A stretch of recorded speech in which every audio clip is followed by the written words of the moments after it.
Hi, this is Jim Cranston from 7 Every Minute and 7everyminute.com, the podcast and website about reimagining your life. Thanks for joining me today to talk about empowering your future vision to be your current reality. So let's get started. If you like what you hear today, please leave a like and tell your friends and send me a message. Thanks for joining me tonight to talk about being honest, very honest with yourself, so that you can empower your own future vision, as I said, to become your actual current reality.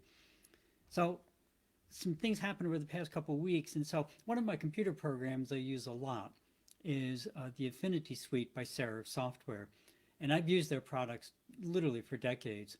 But with Affinity Suite version 2, they really had a huge hit. They made a really extraordinary program, and I recommend it to everyone.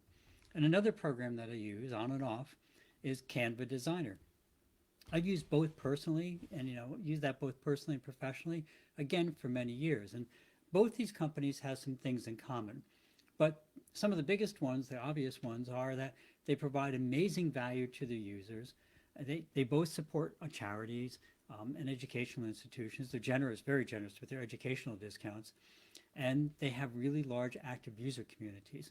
And as things worked out very recently, out of the blue, quite literally, Canva bought Serif Software and is already merging the capabilities together while still leaving the Affinity Suite as a standalone product. Kind of a win-win-win for everybody, for both companies, for both groups of users, and it's just an amazing thing. And I like both companies, and there was a lot of communication from the owners of both the companies, and I really think they are trying to merge this as a real merger of peers, as opposed to a lot of takeovers you hear where a big company buys a smaller company and this absorbs it and tosses it away, the classic Microsoft takeover. But I was thinking about this in terms how many people will probably perceive it. They'll say, oh, sure, Canva's huge, they can spend that money, or, oh, sure, must be nice to write a little software and end up a millionaire, because I'm presuming the people at Serif did okay. But that completely and totally misses the how and the why, both behind the companies and why such a merger will likely work and why it even happened. And it's just people are looking at the obvious and they're missing the difficult things that are really the obvious things also. But if you admit that those are the real things, then it leads to some very difficult kind of self-introspection. So, yes, now Canva has become a household name in many areas of creative development, and you see their name everywhere, and a lot of people use it and recommend it. But it wasn't because they had a drawing program. That was almost secondary in a sense. But it's because they developed a community. They made sure that that program was accessible in a free version for people that needed it and just couldn't afford it. They kept adding feature after feature that people requested. They kept the price reasonable. Yes, the drawing program was needed at the time and it was a good market, but reality is they could have made almost anything, and if they did those same things, they would have been successful. In other words, they provided extreme value and they're proactive about helping the people starting out, plus educational institutions, plus charities, plus they had an amazing community, and all of which took years to develop. Similarly, Serif used to be a tiny little development house. I think they're in the UK. And I think actually sometimes I used to talk to the developers when I'd call in for tech support. I mean, they were a very small operation, but they persisted and they kept adding value and they listened to their customers. And with version 2, which was released in November of 2022, they came out with a product of stunning value and have already made huge enhancements to that since it came out. And again, they have an active user group. So a friend of mine who I've gone through some various coaching calls with and stuff had a saying. She said, okay, now after 7 years of struggling, all my friends will roll their eyes and say, how lucky I am to be an overnight success. And it's kind of the same situation. Both Canva and Serif have worked for years to get to where they are. But I think we often tend to assume how easy it was, how easy it is for other people, because that kind of justifies to ourselves why our current situation isn't our fault. And to be clear, our current situation doesn't have to be bad, but chances are we'd like to change some things. And that means we either have to try and make some changes in our lives, which is a bit scary. We've talked about that a lot. But, Otherwise, we have to come up with some real reasons why we didn't do it and what's the easiest way to do it. But to make up some external reasons, oh, we can't change, there's a different situation, I couldn't possibly do that. One of my mentors right now has a very, very, very active user group, and I participated on and off, and I'm on one of my on phases now.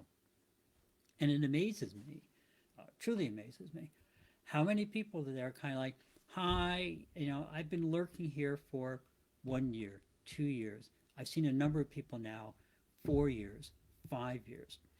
But I finally buckled down and realized I have to make these changes, right? It's up to us to create our own future.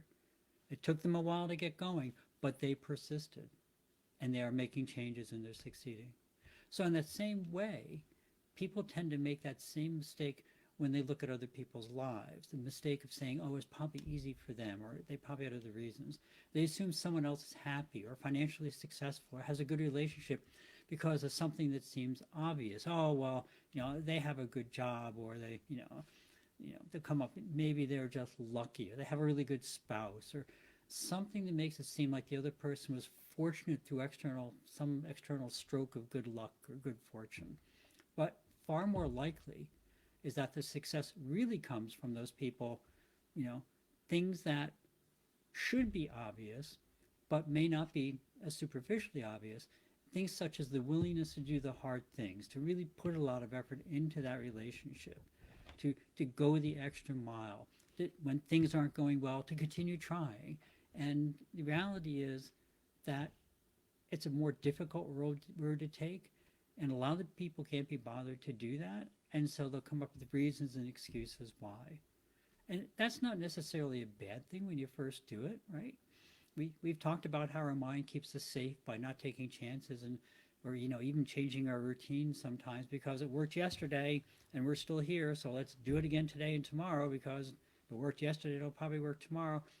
I understand that, and that's it's a very powerful thing in our mind, and it keeps us safe in a lot of situations.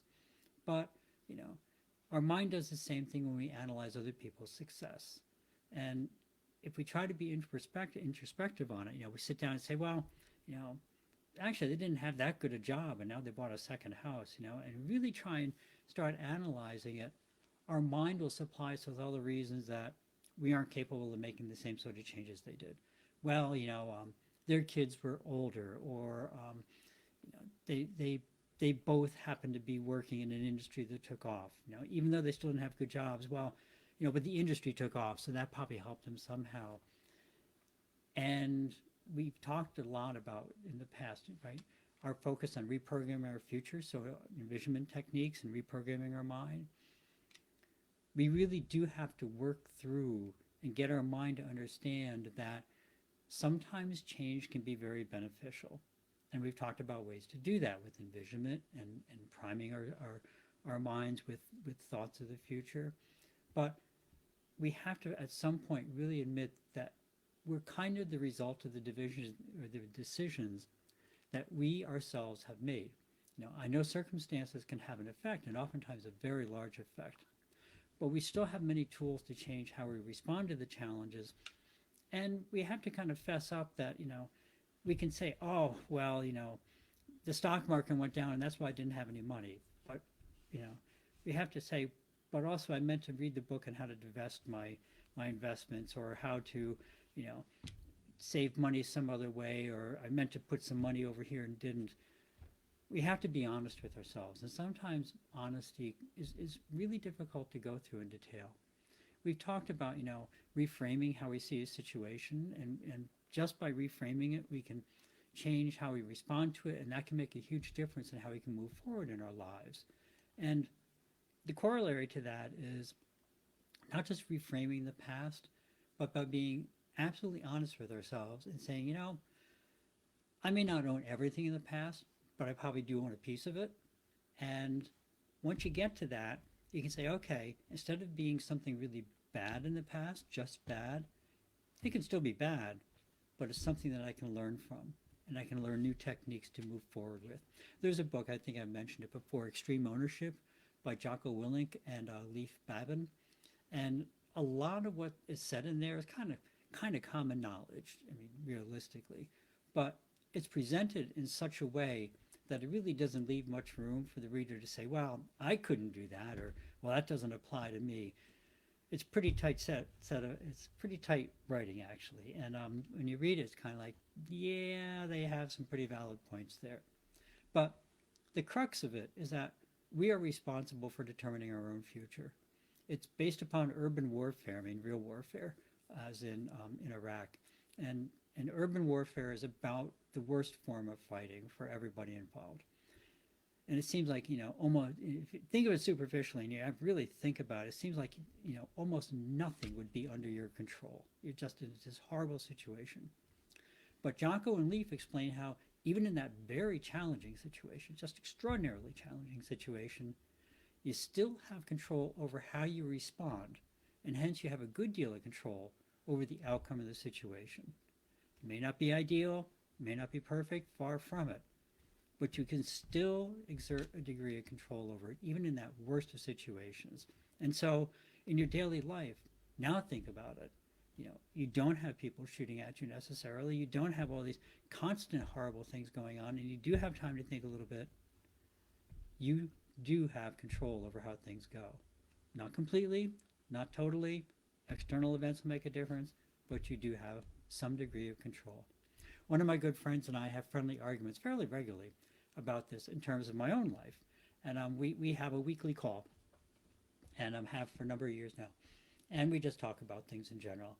And so, we all have challenges in our lives. And he's always trying to rationalize why something is not my fault. And, just kind of, well, how could you see that coming? Well, that shouldn't, somebody else did that. That's not your fault. But I remind him all those times that those circumstances didn't arise in a vacuum. They were the result of my own decisions and actions, even if they were done by somebody else. And so I ultimately am responsible. I either, took a particular risk or did not take a risk that would have been useful, or I made a particular investment in time or money, or did not, or I hired somebody or did not hire somebody.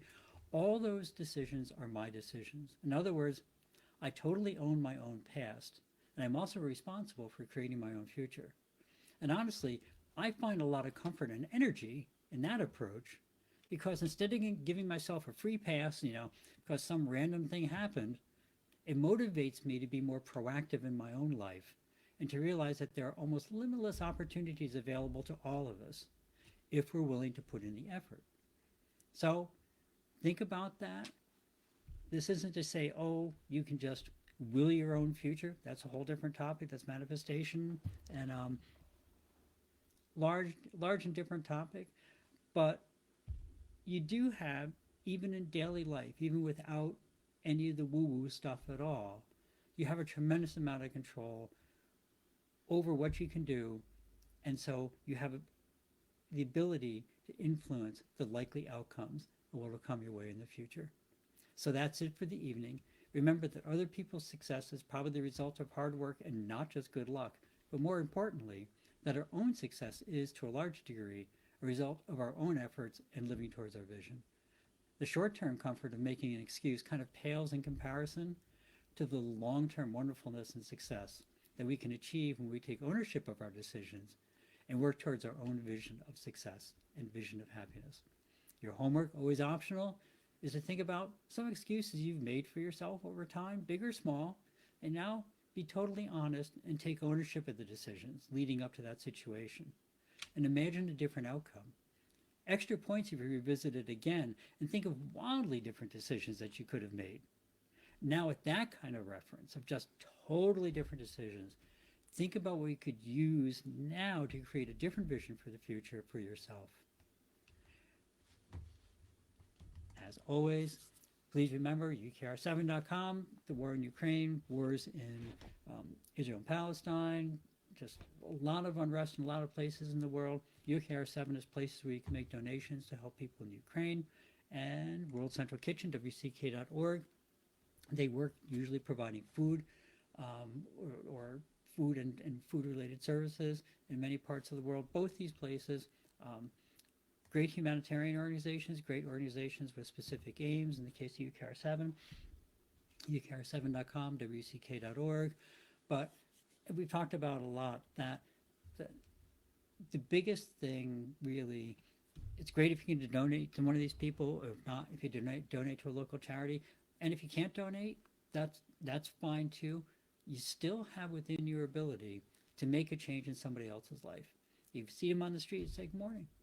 That's it. Something as simple as that. They're down, thinking, oh, nobody even knows I exist. I must be transparent. Hey, morning. Or, if it's something like, I love your tie. I say that to people sometimes. Just if they have something that clearly they put some effort in to present themselves to the world, I like to recognize it. Just so it's kind of like, wow, I put some effort in and somebody actually acknowledged it. They appreciate that I did it. And it can make a huge difference. Living outside of yourself, thinking outside of your own self into the rest of the world truly changes your perspective on the world. Remember, one of the best ways to care for yourself is to care for others. So if you can and you're able, check out a donation site, donate locally, just make somebody's day a little bit brighter. As always, thank you for stopping by. If you found something interesting or useful, please pass it along. Please hit that like button. And if not, please drop me a comment as to what you'd like to hear. Have a great week. Remember to live the life that you dreamed of, because that's the path to true contentment. Love and encouragement to everyone. See you next week on 7 Every Minute and 7everyminute.com. Thank you.